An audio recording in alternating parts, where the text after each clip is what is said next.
Start. सभापति महोदय, एक बार फिर मैं देश के पूर्वोत्तर राज्यों और अन्य पिछड़े क्षेत्रों के संबंध में मैट को पुनः देखने के हमारे अनुरोध को मान लेने के लिए वित्त मंत्री महोदय को धन्यवाद देता हूँ। विराम। जैसा कि वित्त विधेयक में पहले प्रस्तुत किया गया था कि इससे नए उद्योगों में नए निवेशों के रूप में राज्यों को प्राप्त होने वाले लाभ समाप्त हो जाते। विराम।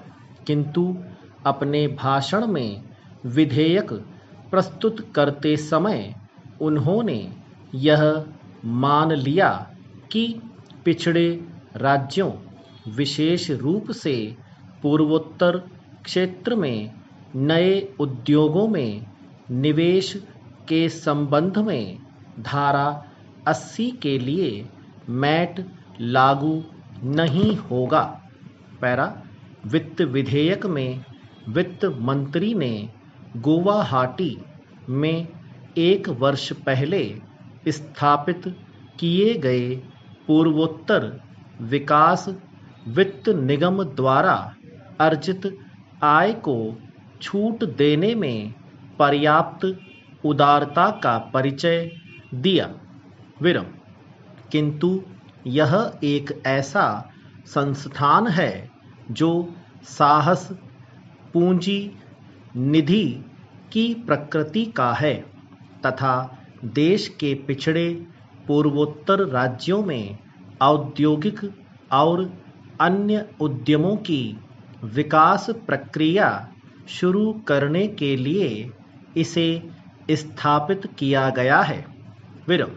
वर्षों से हमने यह देखा है कि असम में गुवाहाटी में भारतीय औद्योगिक विकास बैंक कार्य कर रहा है, किंतु उन्होंने राज्य में उद्योगों के विकास को बढ़ावा देने में अत्यंत कम कार्य किया है।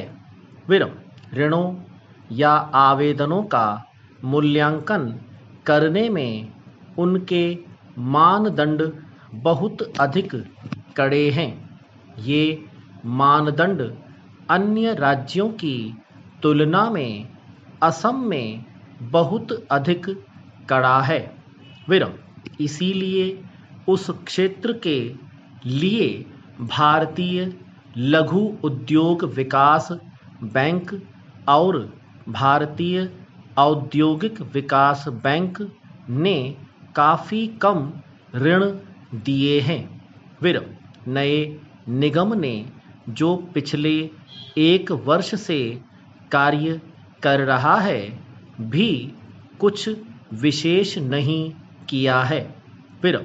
ऐसी आशंका है कि यह नया निगम भी भारतीय औद्योगिक विकास बैंक और भारतीय लघु उद्योग विकास बैंक, जो कि पिछले कई वर्षों से उक्त क्षेत्रों में कार्य कर रहे हैं, की भांति ही कार्य करने लगेगा। पैरा।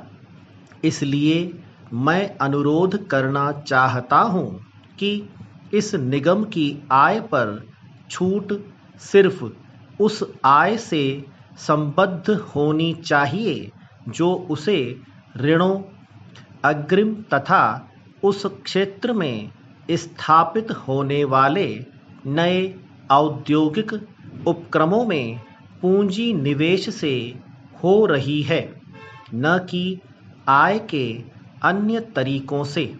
वे आय अर्जित करने वाली अन्य आस्तियों में निवेश कर रहे हैं और वे छूट का लाभ प्राप्त कर रहे हैं केवल इसलिए कि इन निगम का एक कार्यालय गुवाहाटी में भी स्थित है। स्टॉप।